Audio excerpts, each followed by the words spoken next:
જય જવાન જય કિસાન।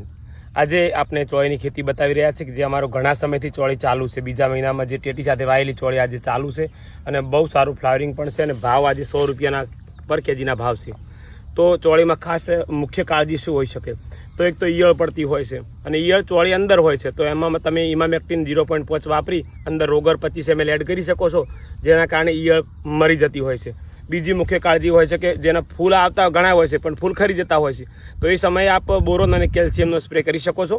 જો એ બોરોનનું માપ છે 100 ગ્રામ 25 ગ્રામ અને કેલ્શિયમ નાઇટ્રેટનું માપ છે 100 ગ્રામ એક પંપનું। અને બીજું હજુ ઘણા વિસ્તારમાં ચોળી પીળી પણ થતી હોય છે, તો એમાં જે જમીનમાં ફેરસ અને ઝીંકની ઉણપ હોય એ જ જમીનમાં ચોળી પીળી પડતી હોય છે, તો એવા લોકોને વિનંતી કરું છું કે આપ ફેરસ અથવા ઝીંક બંને સાથે મિક્સ કરી અને આપ સ્પ્રે કરી શકો છો।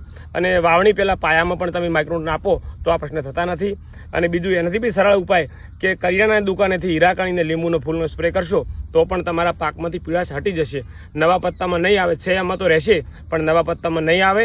ચોળીની ખેતી બહુ સરળ છે, છેલ્લા 5 વર્ષથી ખૂબ સારા ભાવ મળે છે, તો તમે પણ તમારા ફાર્મ ઉપર એકાદ વીઘો ચોળી કરી અને તમારી ખેતીને સફળ બનાવો। જય જવાન જય કિસાન।